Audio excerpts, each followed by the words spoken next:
You're now rocking with the best. Who's the boxing show that's knocking out the competition? The kick-ass podcast that make you want to listen. The place where boxing fans and fighters rejoice. Thumbs up for Richie, you're listening to the fighter's voice.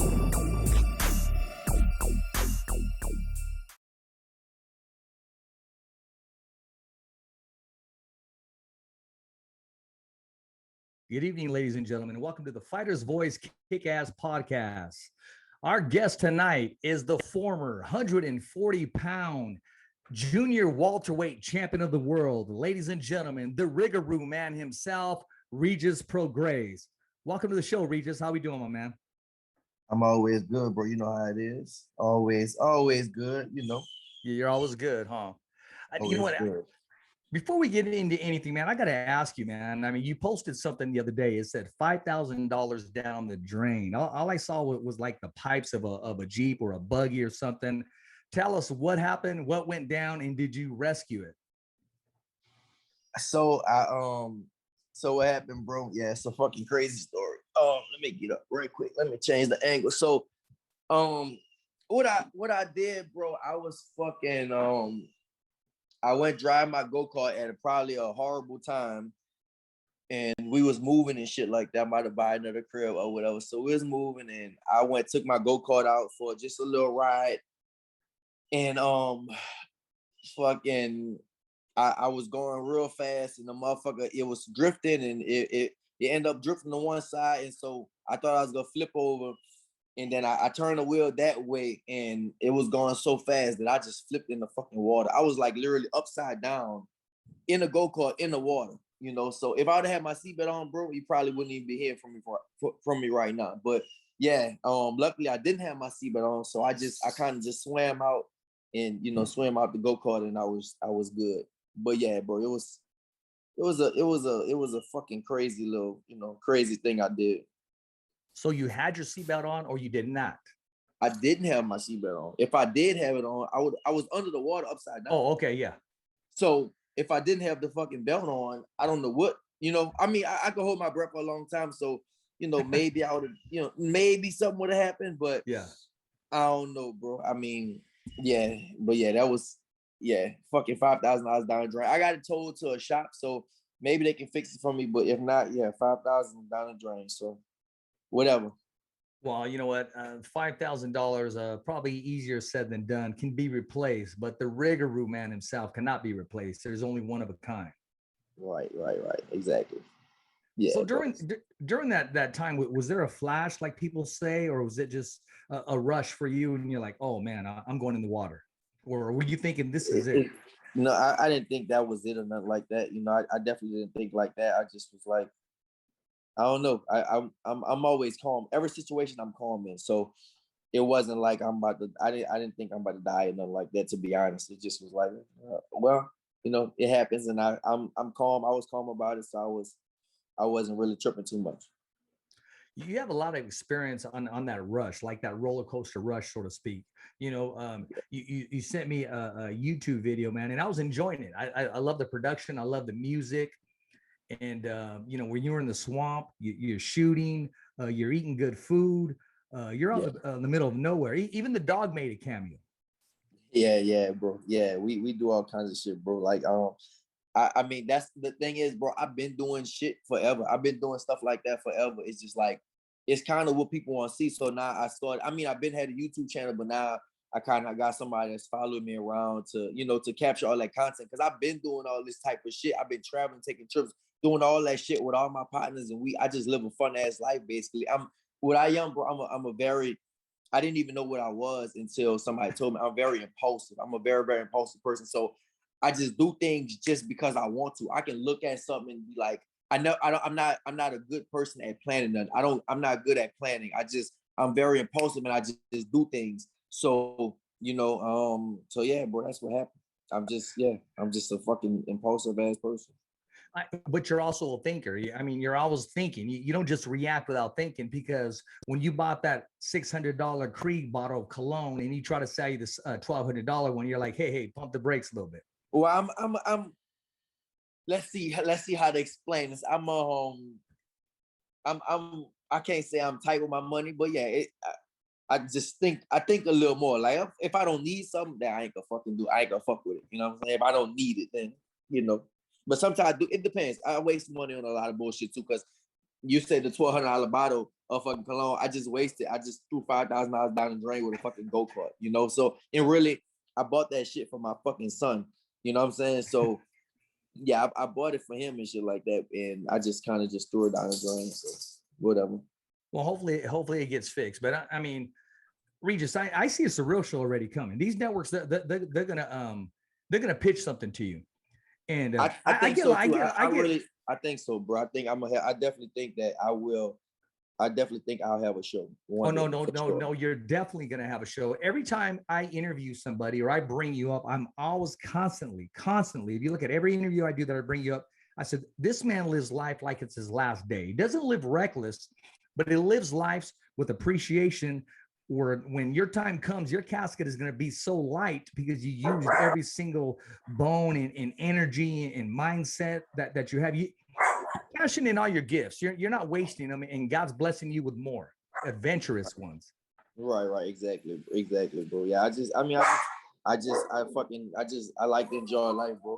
That's what I like to do. I like to just enjoy life. So let's go on that. Let's give it a name because we talked about a cartoon also. Let's give it a name. What are we going to call it? The Adventures of the Rigaroo, Regis. What are we going to call it? The Adventures of the Rigaroo. Yeah, what's out there? The Adventures of the Rigaroo. Well, right now it's Ruger Life TV, you know, and whatever happens, you know what I'm saying? So we'll see.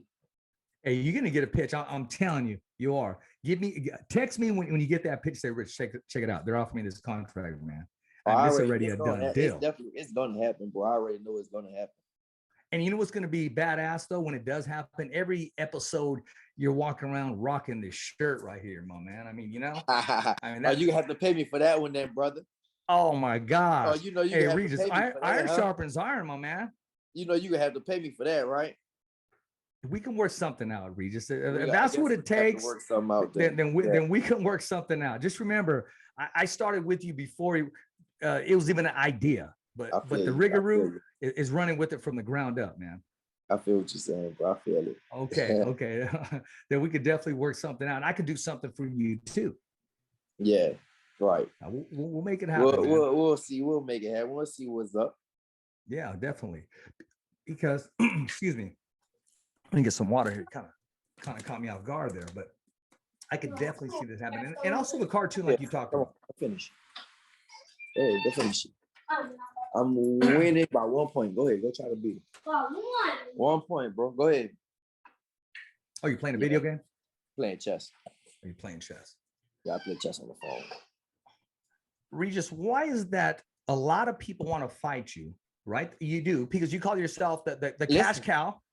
Okay. I don't think a lot of people wants to fight me. I think people talk shit and say they want to fight me, but people don't want to fight me. Nobody's saying my name, bro. I really don't think nobody wants to fight me. People say they want to fight, but people don't want to fight me, bro. To be honest, I'm high risk and low reward. You know what I'm saying? I think my name is getting bigger and bigger and bigger, but people don't want to fight me, bro. People say they do, people say they will, and they say they do, but when they get the opportunity to fight, they don't want to fuck with me. They know, because every fight I'm in, I'm coming to destroy you. I'm coming to fuck you up, and that's what I do. I train my ass up. I train year round. Now I bust my ass in the gym every single day. This is what I do. Like, besides living life and doing all that shit I like to do and just having fun, I train every fucking day. So in most fighters, they don't. Most fighters don't train every day. Most fighters train only when it's time for training camp, when they got to fight. Me, on the other hand, I'm training every fucking single day. You know what I'm saying? I'm always trying to get better. So people say they do, but it's all cap. And I got proof that it's all cap on anybody that say they want to fight me. Well, and I'm going to talk about that. And when you do train, you're barefooted hitting freaking tires in the garage. It doesn't matter. You'll just wake up and just happen to pass by the garage, and you're not going to let that look go to waste. You just start tagging the tire, man, and you get your sweat on. So I believe you. It's not your typical method, but you're always training and doing something. Right. I'm still doing something right. I mean, look, when I do that, when I record that, that's like shit in the garage. I mean, I might go like out there for like 20 or 30 minutes. That's not even a part of my real training. That's just something like that's just some shit I just like to do. Like, I'll be doing, like, I'll watch a fight on TV. Like, of course, I watched the Josh Taylor and Ramirez fight. Literally, I don't know if people saw my live. I went train, bro. I went run and I fucking hit the bag for about an hour after I watched that fight. And I had a party at my house that night. And I just left everybody at the party and I went fucking run and I went train. I went hit the bag. They had Devin Haney and Linares fight the last weekend or whatever it was. Right after that, I went train. I just get motivated. It's like, fuck, I feel like training. I feel like doing stuff. So the stuff I record, that's not even a part of my routine at the gym. You know, that's not, I don't even record that type of shit. To be honest, I don't even bring my phone inside the real boxing gym. But, you know, that shit they be seeing me do, like, that's like all extra work, bro. I just feel like doing it at the moment. Since you brought those two fights up, why is it because of one punch or one flurry, Devin Haney's getting some backsplash? I mean, I thought he fought well. He fought. Listen, bro. He fought well, but a lot of people say he got exposed. You know, his chin and stuff like that. You know, he got hurt, bro. He definitely got hurt, and it's just like how for Linares is getting old and shit, but he hurt him, but he just didn't jump on him. Like, you hurt him, and then you fucking throwing a jab, and you, of course, I'm a fighter, so it's always different when you in there. But for me, bro, every fight when I hurt somebody, I see blood, I smell blood. I'm trying to fucking kill you. And for me, why didn't Linares do that? Why didn't he jump on him? Devin Haney was really hurt. Now, of course, he got on the interview and he said, "Stop." Of course, he got on the interview and he was like, "Nah, I wasn't hurt, and I took a good shot and all that." He said he wasn't hurt, bro. That's bullshit, bro. He definitely was hurt. And then that round after that, he didn't recover for the whole fucking round. Linares should have jumped on him. Linares probably could have pulled a major upset if he would have jumped on him. You know what I'm saying? So that, don't get me wrong, Devin, but he's a beautiful boxer and all that stuff, but he got hurt. So a lot of people was gonna be looking, you know, like, shit, all right, this motherfucker, he can get hurt. You know, he survived it or whatever, but you know, he was seriously hurt.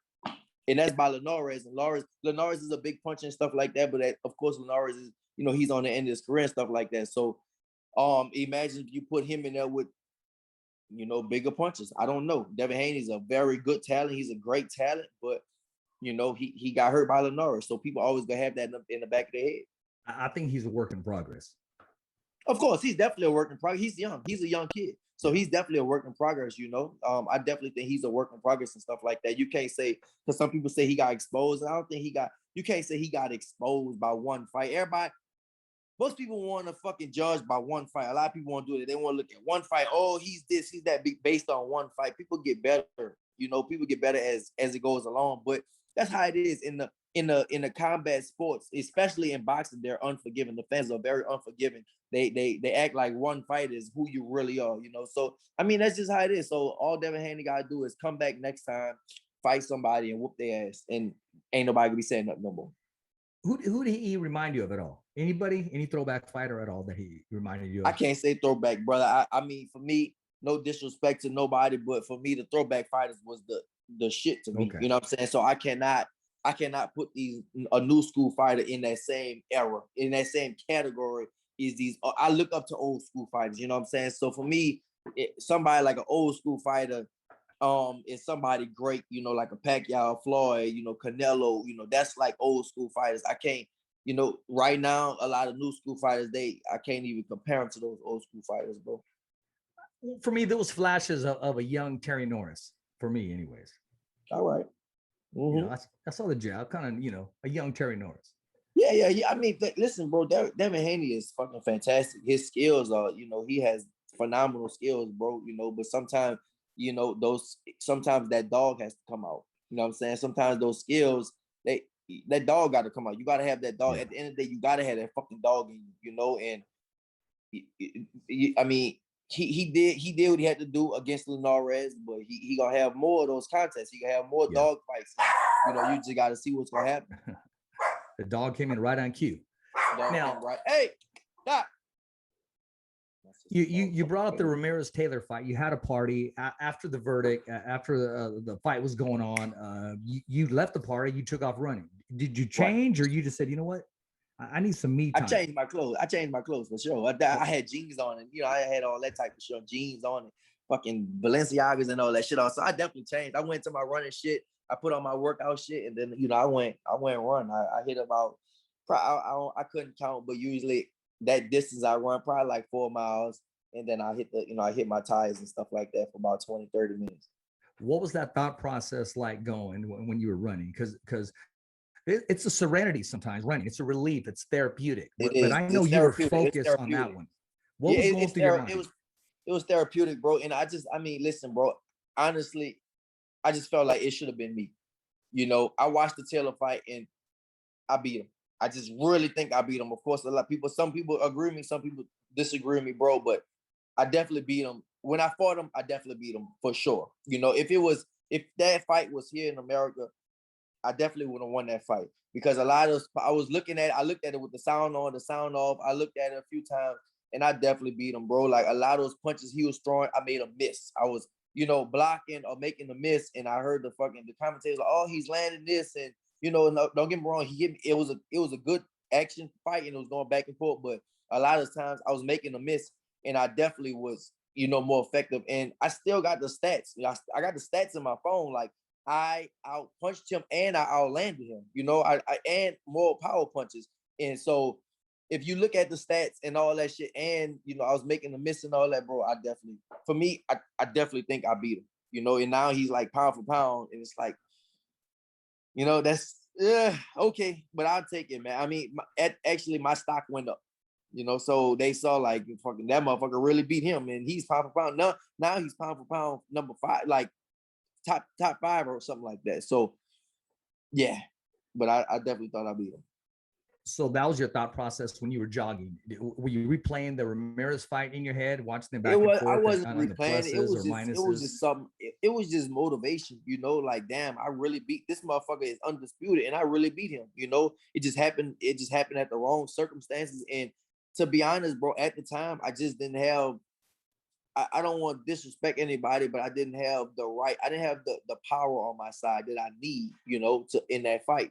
So, I was like the major underdog going to a whole different fucking country, which I should have never went to, but I don't regret it, because like now my stock went up. So it's just like, I feel like, I'm getting I got way better than that Taylor fight. At the Taylor fight, I looked at my fighting style. It was okay, but it just wasn't good. Now I got way fucking better. So it's just motivation to where, like, bro, I'm gonna be a world champion again at 140. I'm gonna do this, okay? And if somebody gets butthurt about it or not, I'm asking a fair question, okay? Josh Taylor's getting ready to fight somebody, whoever that somebody is. What advice would you offer that somebody? Give us 3 pinpoints, because you wrote the blueprint. Listen, bro, you can't. It's certain fighters that can do certain things. So I can't write the blueprint on what I did and what somebody else should do, because they might not have the same. They might not have the same tools that I have. I'm very durable. I can take a fucking punch. You can hit me with a fucking sledgehammer, bro. I'm gonna still be. I might be a little fucked up, but I'm still gonna be right here. And I hit hard, and I'm strong, and I can fight all fucking day. And and I'm defensive. I can be real defensive. Most people don't have those tools, so I can't tell people how to fight a certain person, because I can't give you my tools, if that makes sense. That's what I'm saying. Like, if somebody say, if you exploit that same question, how to do this, how to do that, he can't give you that blueprint, because he's special, and he can't tell you how to be like him. And same thing with me. I can't tell nobody how to be like me, so it's hard for me to like offer that, because listen, to beat somebody like Josh Taylor, you have to have my physicality. You have to be strong, and you have to have a lot of grit, and you have to have a lot of fight in you, and you have to be durable, because Josh Taylor is strong. He's big. He does hit after the bet. He's a little dirty sometimes, and he's fucking tough. He's tough as shit. So if you're not tough like him, you might not last. He might, and he's strong too, so he might knock your ass out. Like he fucking, he knocked a lot of motherfuckers out. So I can't really give people the blueprint, because you got to have some tools in you that if you don't got them, you're not gonna beat them.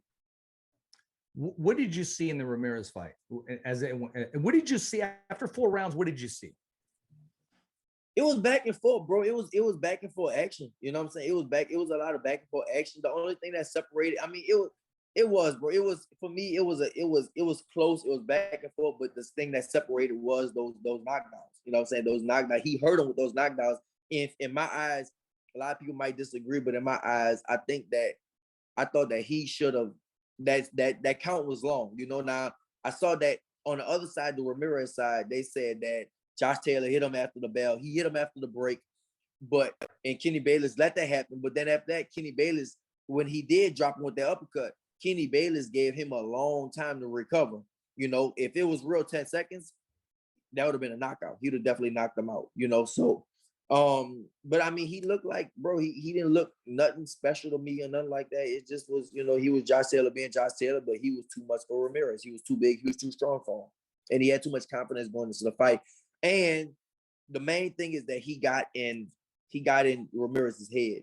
He got in his head for sure. He talked to him, he taunted him, and Ramirez never lets nobody get in his head. Ramirez is a fucking nice. Everybody know, you know, Ramirez is a real nice guy, and he doesn't talk, and he just goes out there and fight.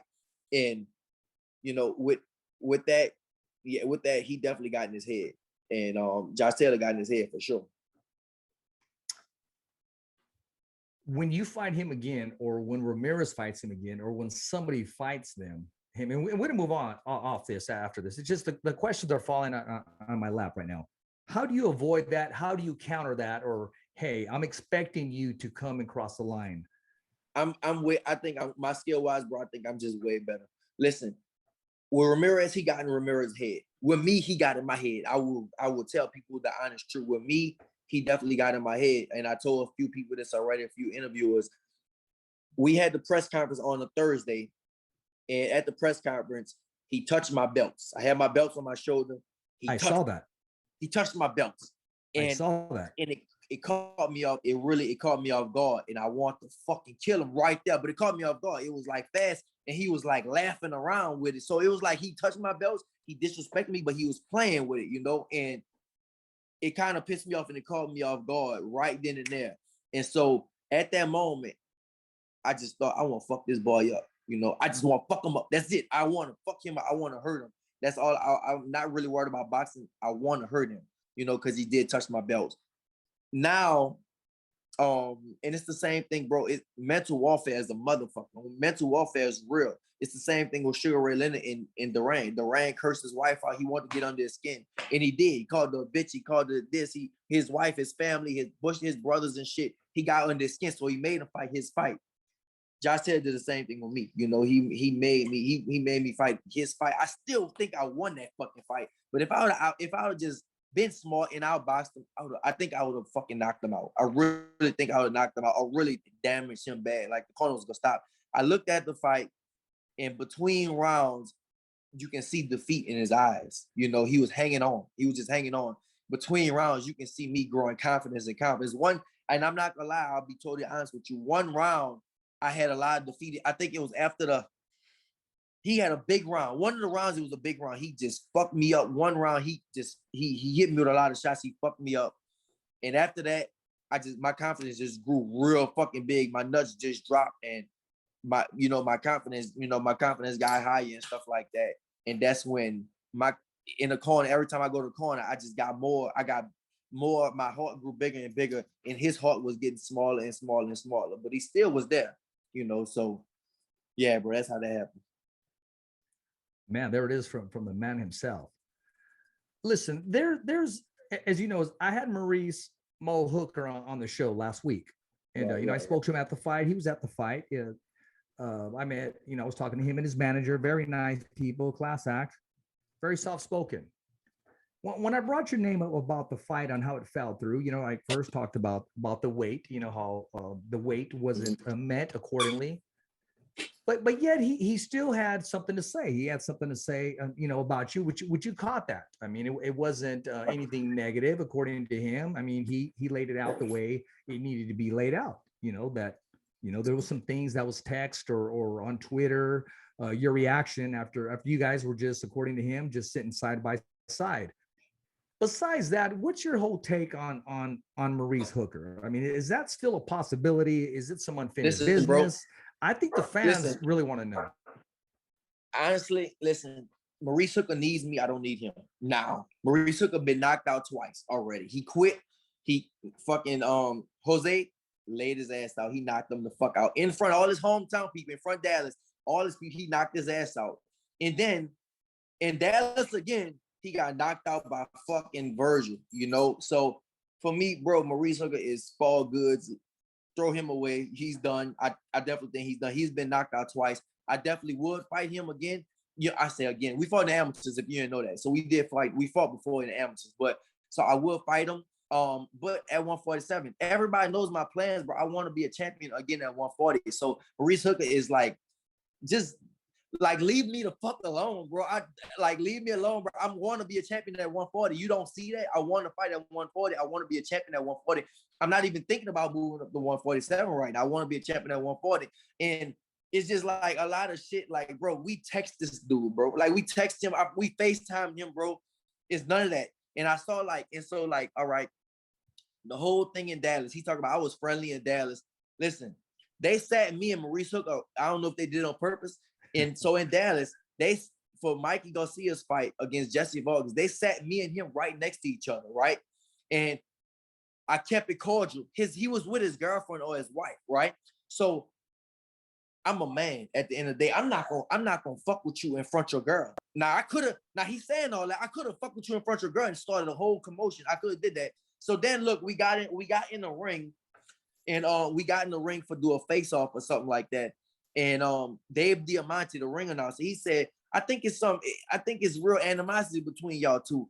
And I didn't say shit. And Maurice was like, nah, man, it's just business, man. It's just business. So he the one with all the friendly shit, bro. I'm like, I try to be respectful in front of your girl or whatever. And now you like talking all that shit, bro. I just think for me, he said he don't do all the internet shit. Come on, bro. You see all that shit. Like you lying. Like for me, he just a lame. You know what I'm saying? For me, he just a lame nigga that just want attention. That's all. He just want attention. Like he want me to talk about, he want attention and shit like that. And it's like, bro, I'm not even worried about you. Like you spoil your goods, bro. Go to the back of the refrigerator or throw you away. You know what I'm saying? For me. And it's fucked up, but throw him away, bro. He spoiled goods. I don't even want nothing to do with you, bro. I want to fight at 140. We're not coming to 147. If you still if you whatever, then you know what I'm saying, then we can fight or whatever. If it's a good payday and if it's worth my time, then I'll do that. But right now, bro, like it just don't make like I'm fighting at 40. Like, why you even calling me out? You know I'm fighting at 40. I'm not going to 147. What are you talking about? Like, you know what I'm saying? It's just like, it's just all, I think it's all bullshit. He wants some attention. Point of the fucking fact is he got knocked out twice. You got knocked out twice by two stablemates. And both the times you got knocked out, it was in fucking Dallas, in your hometown. So tell him leave me the fuck alone, because this gonna be the third knockout in Dallas if he keep fucking with me. Wow, Regis. I mean, you're all business tonight. Yeah, bro. I mean, because it's just like with him, it's just like he's the only one that just, you know, like keep fucking, you know, just keep talking shit. It's just, for what, bro? Like, you know I'm gonna fight at 140. Why you even talking? You know, it's just like it's like clout chasing right now. Like, why you even clout chasing? I don't even want, you spoil goods. I don't even want to deal with you at all.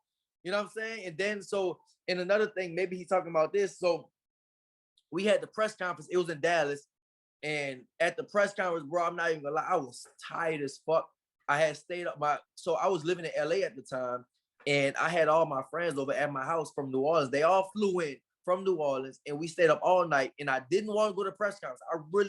I just did not want to go to that. I did not want to go to Dallas to that press conference because all my fucking people was from New Orleans. They came to my house in LA, and we had a big ass party, and they was partying for the whole weekend. And I had to go to fucking Dallas to go to this fight, and we ended up not fighting anyway. I had to go to Dallas just to do this dumbass press conference that the fight ended up not happening anyway. And it was just like, bro, I did not want to be there. And I was tired as fuck. I just got off the plane, and like I'm doing the press conference with him. And people could tell from my demeanor, like they was asking me questions. I just was kind of half-assing it because I just didn't want. For me, I didn't want to be there at all because all my people from New Orleans was in my house in LA, and I just didn't want to be there. So I was like, man, yeah, whatever. And all his partners was there talking, and I ended up talking to one of his partners and shit like that. Like getting into with his friends and all that type of shit. But yeah, bro, with him, bro, he spoiled goods, bro. End of the day, he spoiled goods. He got knocked out twice. I know you gonna post a clip. When you post the shit, just tell him Maurice Hooker is spoiled goods. He got knocked out twice by two stablemates. And stop fucking clout chasing, bro. I don't want nothing to do with you. When we fight, I'm gonna be a champion again at 140. If you ever decide to come back down to 140, we can fight for some belts. But if you stand at 147, listen, leave my fucking name out your mouth. I don't want nothing to do with you. You spoil goods. Like that. Enough said. So let me ask you, Regis, who do you want to fight next? Well, what's next for Regis? Because I have questions coming in, but it's all the same question.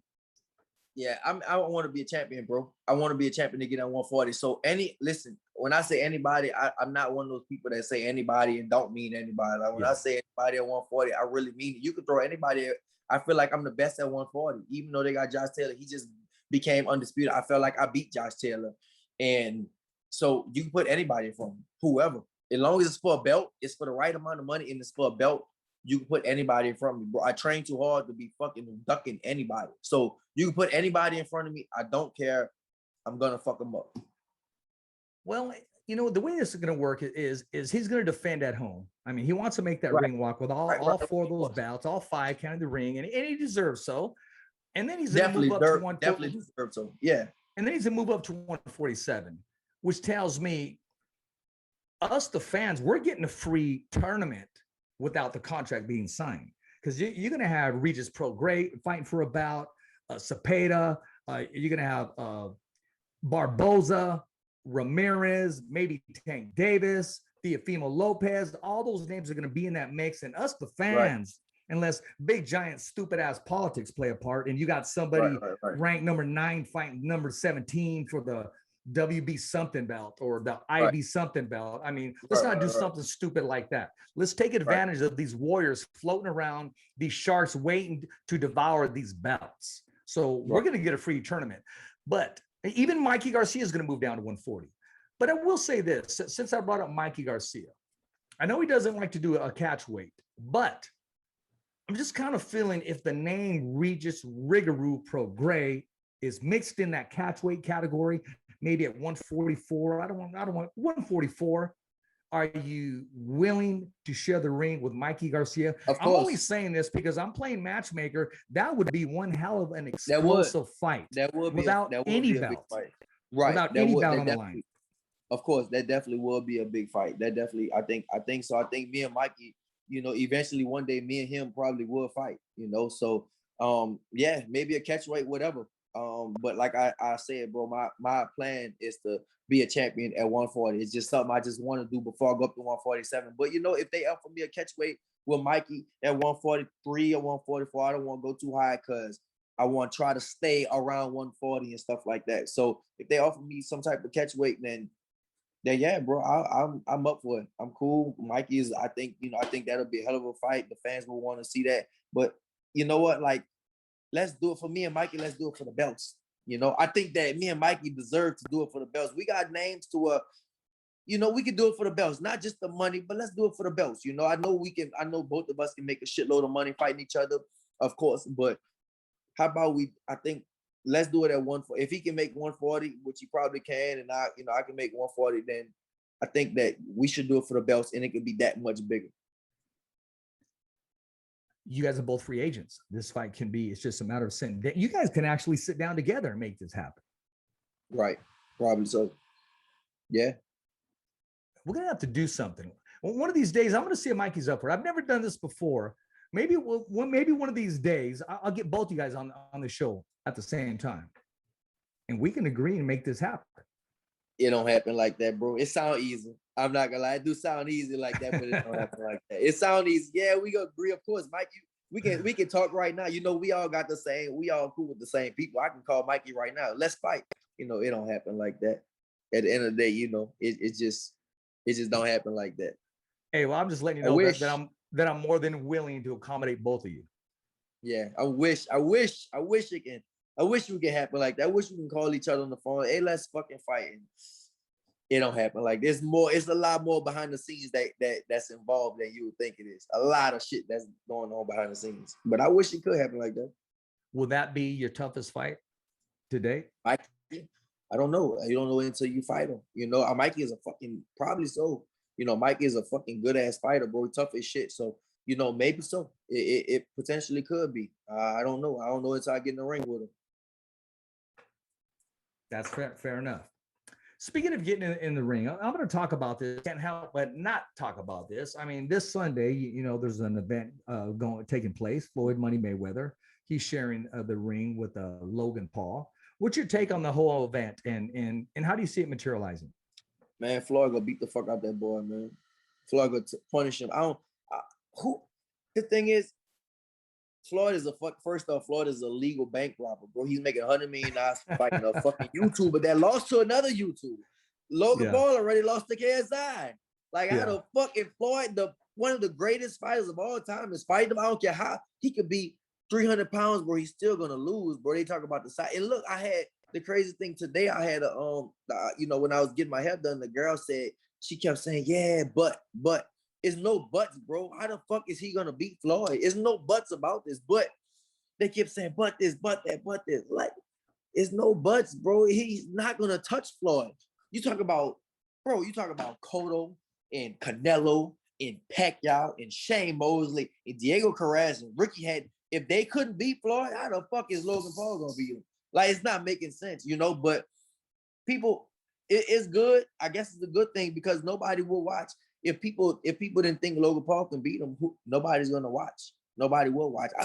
Logan Paul know he can't beat no Floyd. How he could beat Floyd Mayweather, bro? Come on, bro. It's no blueprint to beat him. How the fuck can you beat him? There's no blueprint. I don't care how big you are. That size ain't. People think muscles win fights. Muscles don't win fights, bro.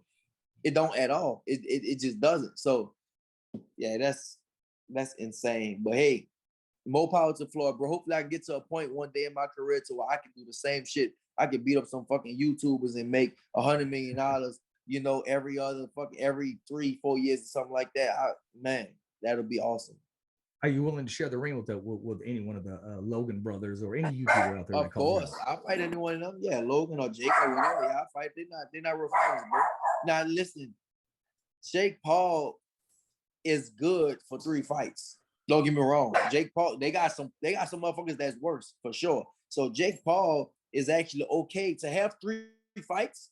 Jake Paul is actually okay. He's not terrible. He's actually okay and he trains hard. So, that's a good thing. But you can't compare him to fucking, you can't compare him to like a real fucking, real fighters. That's always a difference, So I mean, he might fucking stop. He might fucking get in, I don't know what's gonna happen with Tyron Woodley. He was a fucking great UFC fighter. Now I don't know how his hands was, but the whole Ben Askren thing, bro, I knew that. I knew that shit was gonna happen like that. Ben Askren came to get paid. He didn't give a fuck about no fight.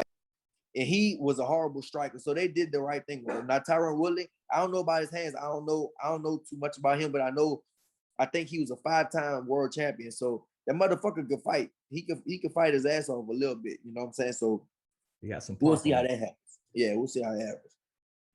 What's your whole take on this back and forth for Canelo and then De La Hoya stepping forward and when he didn't need to simply point out when he throws his left hook, he's on his heels, his head's up high. Why would you make a comment like that? And then Canelo just letting him know, I'm no punk, so he's going to strike back, in which he did. Is that real beef? Is that nonsense, or does it? It's nonsense, man. Keep the sport going. It's nonsense on De La Hoya's part, bro. It sounds like you hating. You know what I'm saying? Like De La Hoya, it sounds like you hating. Let Canelo be great, but a lot of older fighters do that. That's what they do. When they not in the spotlight no more, they kind of hate on the younger generation, and it's normal. It honestly, it's a normal thing. You know what I'm saying? Like I think that most of the older fighters, they do it. I think if you look back at like Joe Louis with Muhammad Ali, he was like, yeah, Muhammad Ali couldn't beat me and all that type of shit. That's just how it is. But with De La Hoya, man, like I feel like he kind of salty. He's salty about the situation, and that's all. Now he gonna criticize about he do this and he do that. Look, Canelo could be potentially one of the greatest Mexican fighters ever. So, you can say all the shit he doing wrong, but he does a lot of shit right too at the same time. Doesn't he seem happier to you? I said that to our guest the other day. We had Arnold Barboza. We were talking about him, right. And I said, which is also a good tough fighter, Regis. Yeah, he is. He actually called me out before when I was a champion, but he wasn't on that level yet. I don't know if he's on that level now, but he definitely wasn't on that level yet. When I saw him, he fought in out there in California, one of those stadiums, the famous stadium and shit like that. So he fought out there, and he was pointing to me like, after this fight, he was like, I want your belt. I was like, bro, this is a 3-round fight for me, brother. You better leave me the fuck alone, because I might look pretty outside the ring, but when I get inside the ring, I'm an ugly motherfucker, and I fight ugly. So leave me alone. But if you know what, if me and him can make that fight one day, I think that'll be a good fight. You know whose manager is, correct? It's Rick.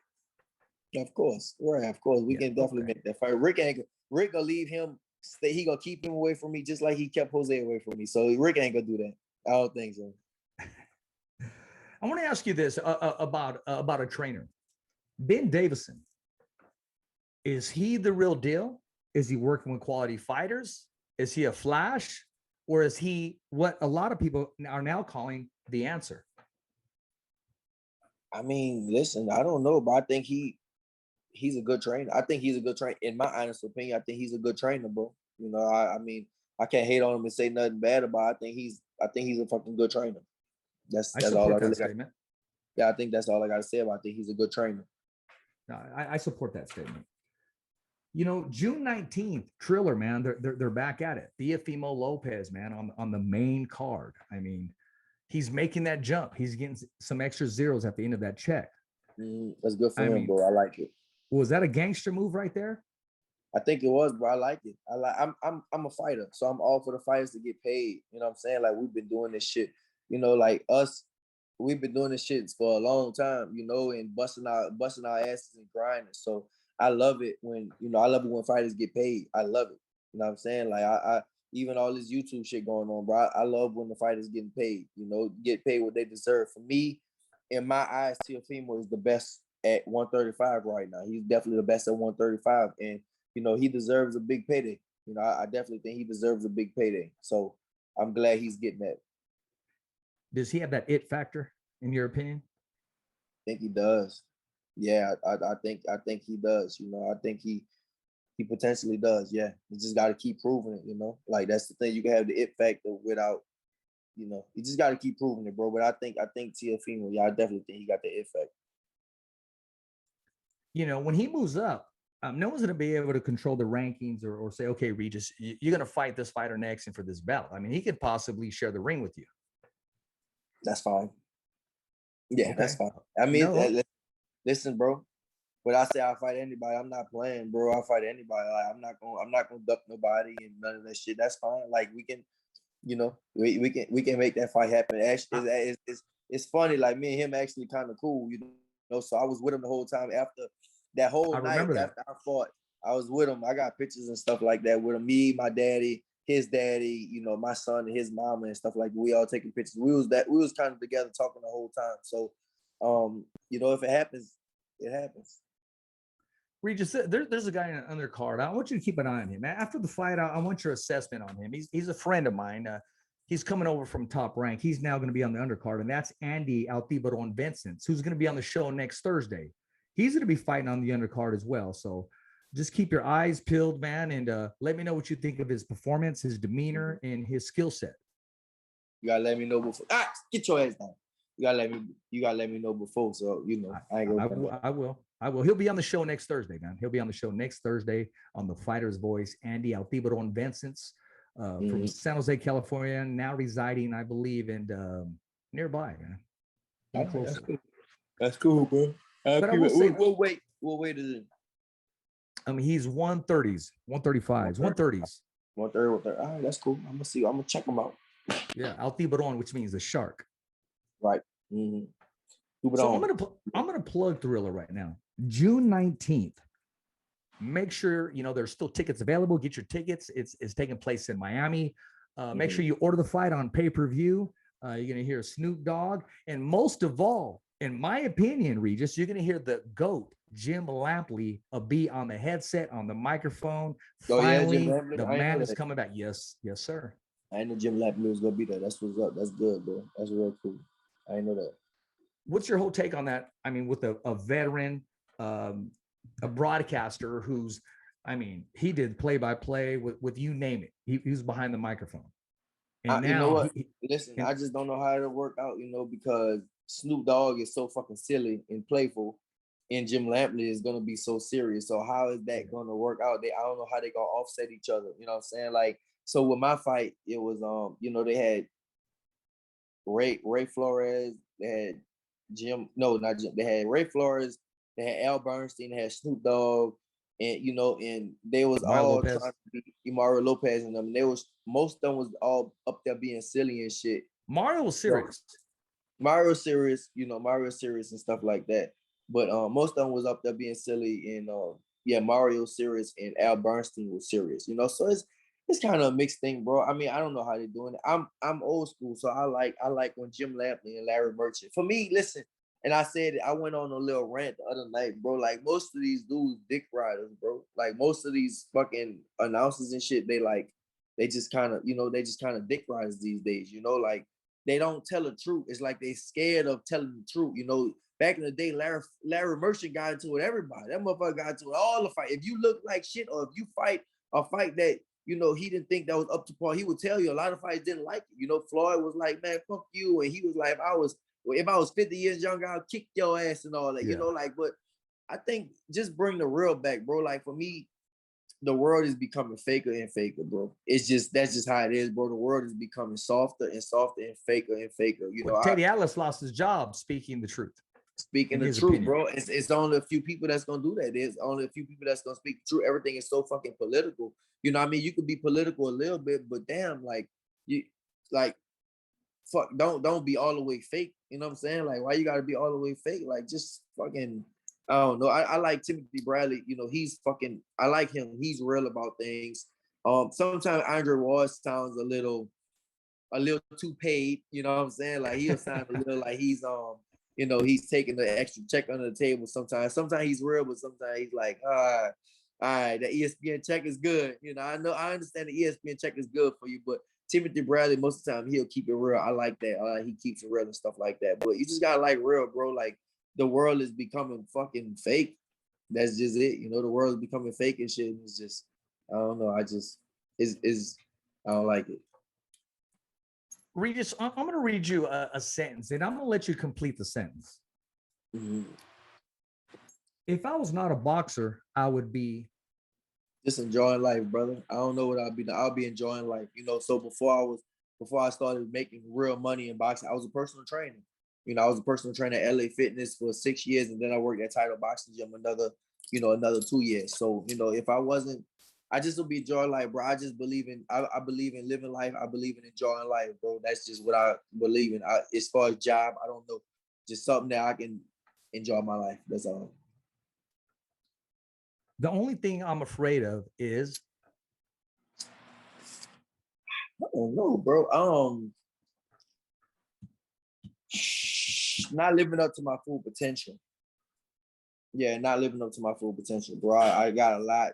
I wake up and I thank God every day that I'm healthy, that I'm in this position I'm in, and that I'm just healthy. Because if I'm healthy, I can do anything. I really believe that, like, about myself. I never believed that coming up in the walls. I never believed I could really do anything. But now I really believe, bro, I really fucking could do anything. It ain't nothing I can't fucking do.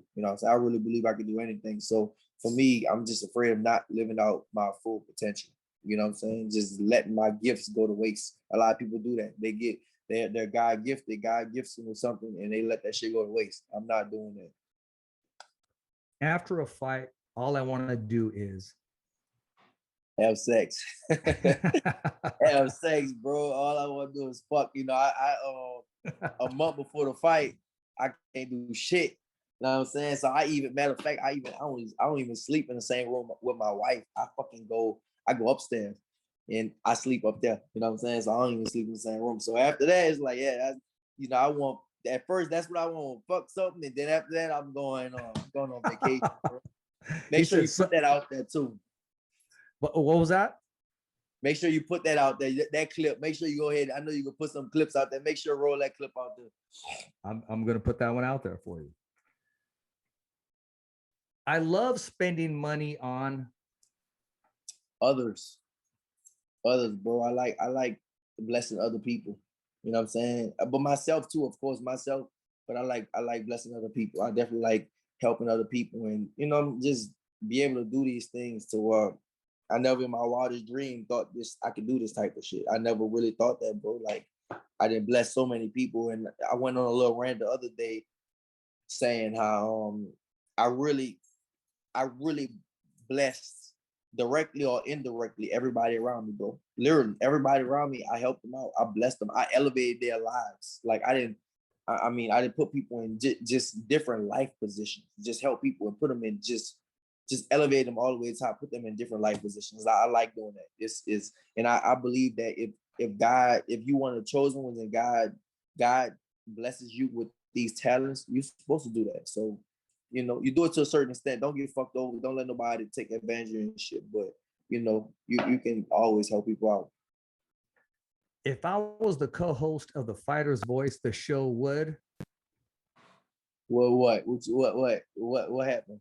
No, this is you. Finish it. If I was the co-host of The Fighter's Voice, the show would. I don't know, bro. I don't know how to answer that. The show would. I don't know. I don't know how to interview people. So it would blow the hell up. You're right. That bitch will be blown up. You're right. That bitch will be blown all the way up. You're right about that. I'll blow that motherfucker up. Speaking of blowing things up, my man. I mean, you're a cash cow now. You're happy. You got every single thing that you dreamed of growing up, and then some. And you continue to open doors for others as yourself, you know, your family, live life. I don't want to say on the edge, but live life to the fullest. To the fullest. I do live on the edge. You can say that, on the edge and to the fullest. To the fullest for me is on the edge for a lot of people. Why is that? I mean, is that something that you just, you know, didn't do when you were little and you're doing it now? I've been like this. So money has nothing to do with it at all. No, absolutely not. I've been like this, but I'm impulsive. I told you I'm impulsive. I'm a very impulsive person. That's the word. If that's the perfect word for me, it's very impulsive. I just do what I want when I want to. You know, that's one thing about me. Me and my cousin always laugh about this. He'd be like, "What you doing today?" And I always be like, "Whatever the fuck I want to do." Like I literally just do whatever I want to do every day. Like I'm just very impulsive. I can, and I get distracted easily. So like I said the other day with the whole go-kart thing, I was moving. I had the movers at my house. And I just like, you know what? I'm gonna go on the go-kart. And I fucking flipped the fucking go-kart. And then I had my coach's truck. And I got the fucking truck stuck in the mud. So it's like, I did all kinds of shit, bro. And we spent like an hour doing that shit, getting that shit out, getting the fucking like an hour and a half, getting that out while the movers at my house. So I'm just a very impulsive person, bro. That's it. But I gotta get out of here, brother. I gotta ask you one last question. What's up? I know you're friends with Mark Wahlberg. How would he do in an exhibition against Mario Lopez for 4 rounds? I don't know. They're friends. I can't put them against each other. I don't know. Mario, listen, I know Mario can fight for sure. I don't know. I know Mark is in shape. He can lift weights and all that shit, but I never seen him throw his hands. I seen Mario throw his hands at the gym before. So, you know, we all trained at 10 Goose out there in LA together. So I don't know, bro, but I know Mario can throw hands and shit, but I can't put them against each other. They're friends. Hey, how do we follow you? How do we support you, Regis? Man, look, on Twitter, bro, it's at Mateo Rodriguez. On Instagram, at Regis Prograis. How do we follow your YouTube channel? The YouTube is Ruger Life TV. Ruger Life TV. ROUGALYFE TV. Ruger Life. And for more of those videos that you send me, how do I watch those? How does everybody else follow those? Where you're in the swamp, you're swimming with alligators and eating crabs and what have you. Bless you. Thank you. Just look at the YouTube, bro. Just look at the YouTube videos, bro. They on there. Everything on there. Hey, what do you got to say to everybody that watches and supports the Riggaroo? Man, just keep watching, bro. Y'all, every time you watch me, it's gonna be some different shit. I'm gonna be honest. I tell the real. You know what I'm saying? That's what I'm gonna do. And of course, in the ring, I kick ass. I fuck niggas up. That's what I do. Well, as always, I appreciate your time. You're always good to us. And as always, man, thumbs up for Richie. All right, brother. Holla at you. Thank you. Yeah. You say you going tonight?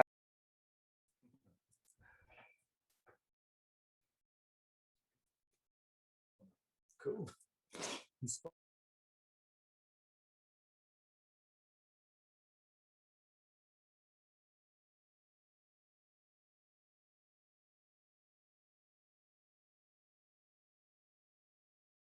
Don't miss out.